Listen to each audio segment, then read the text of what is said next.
Audience, please settle down. Audience, please settle down. Your time starts now. साथियों, मैं Mohammad Kaif NSY फेडरेटी alliance की तरफ से वाइस प्रेसिडेंट पोस्ट का कैंडिडेट हूँ। यहाँ पर आए हुए आप तमाम साथियों का इस्तकबाल करता हूँ, खैर मकदम करता हूँ। आज इस लोकतंत्र के महापर्व में हम सब सम्मिलित हैं, हम सब शामिल हैं।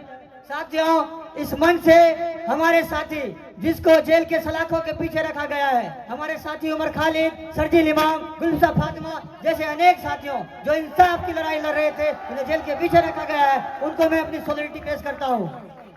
साथियों, जामिया में एग्जिस्टेंस की लड़ाई लड़ रहे हमारे साथी जिन पर अत्याचार किया गया, उनके साथ मैं अपनी सॉलिडरिटी पेश करता हूँ, उन्हें सलाम पेश करता हूँ। साथियों, फलस्तीन में जिस तरह से जेनोसाइड से होकर के गुजर रही हमारी माएं, हमारी बहनें, फलस्तीन की आवाम जिन पर जुर्म ढाया जा रहा है, मैं उनको सलाम पेश करता हूँ। यमन में बम गिराई जा रही है, सूडान में जिस तरह से new liberal forces, capitalist forces ने वहाँ के आवाम को भूख से मरने पर मजबूर कर दिया गया है, मैं उनके संघर्षों को सलाम करता हूँ, उनके साथ अपनी सहानुभूति पेश करता हूँ।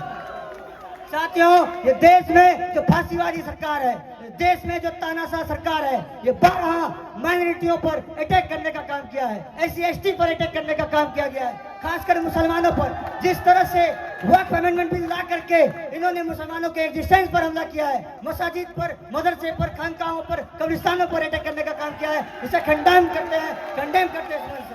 साथियों, बुलडोजर के नाम पर जिस तरह की बुलडोजर जस्टिस के नाम पर जिस तरह से देश भर में इनजस्टिस किया जा रहा है, देश भर में मजलूमों का, गरीबों का घर गिराया जा रहा है, मैं यहाँ से कंडेम करता हूँ। साथियों, मॉब लिंचिंग जैसी घटना को यहाँ से मैं खंडन करता हूँ। साथियों, UCC जैसे काले कानून ला करके ये सरकार जो डाइवर्सिटी है देश की, इसमें अटैक करने का काम करती है। ये देश डाइवर्स कंट्री है, ये देश विविधताओं का देश है, इस देश में विविधताओं को बचाना होगा। साथ ही यहाँ से बताना चाहता हूँ, जिस तरह से NEP जैसे सेंट्रलाइज पॉलिसी ला करके फेडरल स्ट्रक्चर पर अटैक करने का काम किया गया है, ये देश कॉन्स्टिट्यूशन से चलेगा, बाबा साहब के कॉन्स्टिट्यूशन से फेडरल स्ट्रक्चर को बनाए रखा जाएगा। साथ ही यहाँ पर खड़े होकर जब मैं रोहित वेमुला को याद करता हूँ, सामने से एक आंकड़ा गुजरता है कि पिछले 20 साल में IIT जैसे सो कॉल्ड प्रीमियम इंस्टीट्यूशन में 115 छात्रों ने आत्महत्या किया है। साथियों, ये देश 75 साल की आजादी के बाद भी इस देश में एक IPS ऑफिसर जब अपने गांव जाता है तो घोड़े में बैठने के लिए सिक्योरिटी मांगना पड़ता है उनको। साथ ही जिस तरह से अभी देख रहे हैं, ये डरे हुए लोग, ये सहमे हुए लोग, ये लोग फूले के इतिहास से डरते हैं, ये लोग पेरियार के इतिहास से डरते हैं, ये लोग बाबा साहब के इतिहास से डरते हैं। ये हमारा विरासत है, इसे हम आगे लेकर के जाएंगे। हर बुरे वक्त में ये हमारे साथ है, हमारे साथ रहेंगे।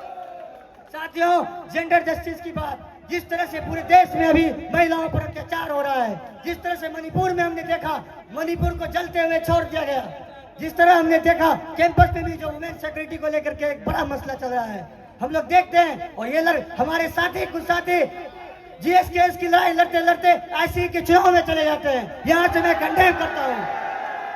साथी, मैं ये इंश्योर करता हूँ जिस तरह से ये डबल स्टैंडर्ड वाली लेफ्ट जब चार्टर ऑफ डिमांड की बात आती है तो मुसलमानों को भूल जाते हैं। यहाँ से मैं इंश्योर करता हूँ, हाशिए पे खड़ा हर वर्ग जब कभी जिस भी परेशानी से गुजरेगा, मैं और हमारा संगठन मजबूती से उनके साथ खड़ा रहने का काम करेगा। साथ ही यूनिवर्सिटी में जिस तरह लगातार शिक्षा में फंड कट किया गया है, इसके असरात यूनिवर्सिटी में भी आया है। यूनिवर्सिटी के किसी कोने में जाइए, आपको दिख जाएगा कि JNU 16 सोसाइटल प्रोसेस से गुजर रहा है। यहाँ के क्लासरूम में बेसिक फैसिलिटीज नहीं है। यहाँ पे जो मामी डाला ने जो UGC से आने वाले फंड को ठुकरा करके हेफा लोन ला करके एक काला कलंक लगाया है, हम यहाँ से कंडेम करते हैं। साथ ही SSS में फील्ड ट्रिप के नाम से मिलने वाले फंड को कट कर दिया जाता है, ये बेशर्मी इतनी बढ़ जाती है। CSRD में फील्ड ट्रिप के फंड को पूरी तरह से कट कर दिया जाता है। जो JNU एकेडमिक एक्सेलेंस के नाम से जाना जाता है, JNU में एकेडमिक एक्टिविटीज में जो कटौती की जा रही है, ये काफी शर्म की बात है। साथ ही जो स्कूल ऑफ लैंग्वेज में FYUP लाने का काम किया गया, उसका हमने कड़ी मजम्मत की है और आगे भी दिन उसकी मजम्मत की जाएगी। ये NEP जैसे सेंट्रलाइज्ड जो पॉलिसी है, इसको किसी भी कीमत पे माना नहीं जाएगा। साथ ही आप देखते हैं हमारे जेएनयू में कुछ ऐसे स्कूल हैं जिसके बारे में कोई बात नहीं करता है। एसओई के बारे में बात कीजिए, मैनेजमेंट के बारे में बात कीजिए, साइंस स्कूल के बारे में बात कीजिए। एसओई के बारे में मैं बताना चाहता हूँ, वहाँ के जो छात्र हैं वो 68,000 पर सेमेस्टर फी पेमेंट करते हैं, इसके बावजूद भी उनके पास लैब नहीं है। लैब तो छोड़िए, एक छोटा सा सर्टिफिकेट, जब वो फील्ड ट्रिप में जाते हैं 10 दिन के लिए तो नो ऑब्जेक्शन सर्टिफिकेट नहीं मिल पाता है। लानत है ऐसे एडमिनिस्ट्रेशन पे जो नो ऑब्जेक्शन सर्टिफिकेट नहीं देना चाहता है। मैं बताना चाहता हूँ पीडब्ल्यूडी स्टूडेंट के लिए जो एक्सेसिबिलिटी का मसला है, लाइब्रेरी में उनके लिए ऑडियो विजुअल इंस्ट्रूमेंट नहीं है। ये इन पर ये चर्चा से भी बाहर है। ये बात मैं इंश्योर करता हूँ यहाँ से कि अगर मैं इलेक्ट होकर के आता हूँ और ये बता रहा है यूनिवर्सिटी दिशा बदलने जा रही है, यूनिवर्सिटी डिफरेंट ब्रांच को मजबूत करने जा रही है, अगर इलेक्ट होकर के आता हूँ इन सारे इशूज को लेकर के, जैसे एसएल में मैंने सारे इशूज को लेकर के एड्रेस किया, एडमिशन चल रहा, काफी चीजें पूरी हुई, कुछ चीजें बची है, संघर्ष जारी रहेगी। जब मैं इलेक्ट होकर के आता हूँ इंश्योर करता हूँ यूनिवर्सिटी के सारे इशूज के साथ मजबूती से खड़ा रहूंगा। किसी तरह का कोई कॉम्प्रोमाइज पॉलिटिक्स नहीं होगी, किसी तरह का कोई कॉम्प्रोमाइज पॉलिटिक्स नहीं होगी। स्टूडेंट के लिए हमेशा हर एक कॉल के दूरी पे मैं खड़ा रहता हूँ। जो भी समस्या आएगी, जिस तरह का एकेडमिक्स में, इंफ्रास्ट्रक्चर में, रेगुलर इंस्पेक्शन का मसला हो, ये हमेशा मैंने इंश्योर किया है अपने स्कूल में। और आने वाले दिन ये लग रहा है आपने मन बना लिया है, आपने विकल्प को चुनने का मन बना लिया है। ये डिफरेंट ब्रांचेस मजबूत होने जा रही है। ये जो थर्ड फ्रंट है काफी मजबूत स्थिति में है और यूनिवर्सिटी इस बार काम करने वाले को मौका देगी। उस व्यक्ति को, उस स्टूडेंट को जो उसके साथ हमेशा खड़ा रहता है, उसको मौका देने जा रही है। ये मैं बधाई देना चाहता हूँ। ये चुनाव काफी ऐतिहासिक चुनाव होगा।